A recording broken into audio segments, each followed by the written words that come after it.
Welcome to Muffin Talk.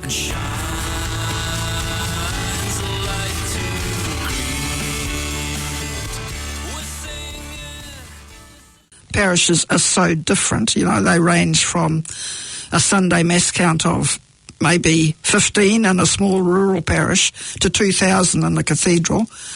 You have to adapt the parish council structure to the parish, and then some parishes, over the time, many of the parishes have actually employed staff. But again, it's only the bigger parishes that can afford to do that. Getting the Pastoral Council to understand the roles. And then a whole lot of things changed. The weekend, Sunday shopping and Sunday work has changed the nature of volunteering.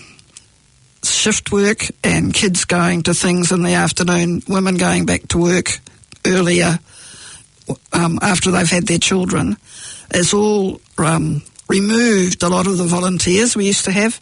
And so it's getting quite difficult to have people volunteer to do the pastoral work. So you really have to take each parish on its own. You can't make a template and say this is the way you go.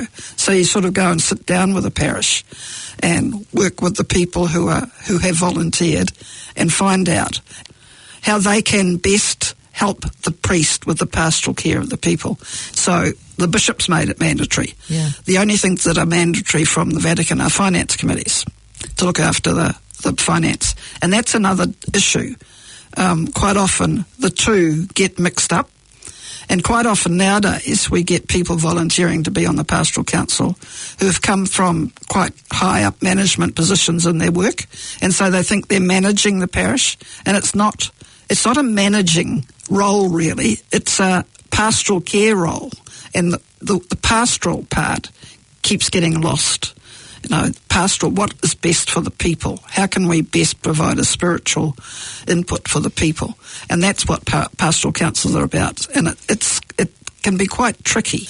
Yeah. And the other thing that's changed, really, is it's not just pastoral care of the people in the parish, it's actually training people to be evangelisers or mission disciples.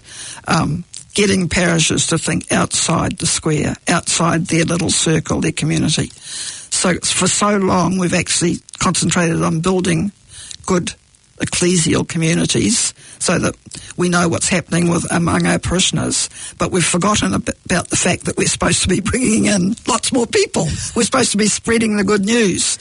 And then also because you've been involved in ecumenism also, yeah. And some parishes work very well together with the neighboring churches. Yes. And do something together to get to know each other. Yes. It's also getting out of your comfort zone, and that can contribute to widening your horizon. It can. And at the same time involve people who might be having 2 or 3 different denominations in one family. Yep.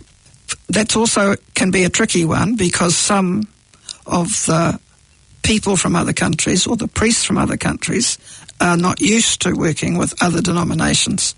See it as being quite threatening.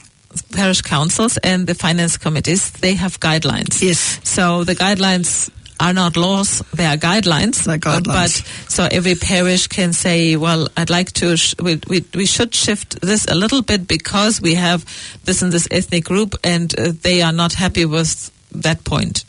And again, they are only guidelines and suggestions, although the finance things are actually norms from the diocese, yes. So you've got to and are they be careful around your money. And the finance rules or norms, yes, are they the same in every diocese, or are they specific for every diocese? They're specific for every diocese. Each diocese sets its own limits, but the principles are there is a certain amount of money that you can't spend without consultation or without approval of a higher group. So just to summarize, the finance committee is appointed by the priest, correct? Yes, for its expertise. So the people need to know, understand something of finance. Yes, exactly. The role of the DPC is to report to the bishop, is that correct? No, it's to advise the bishop. To advise the bishop.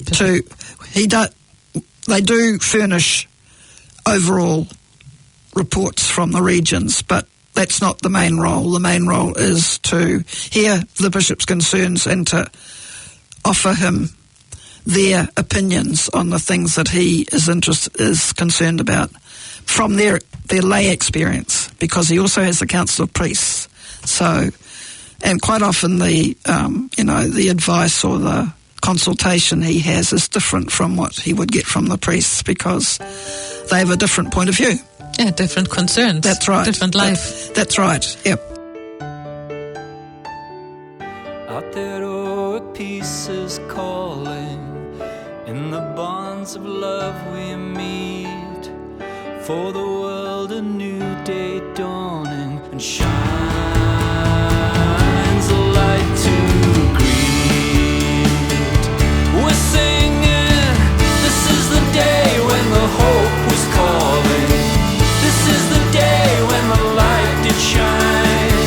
This is the day when the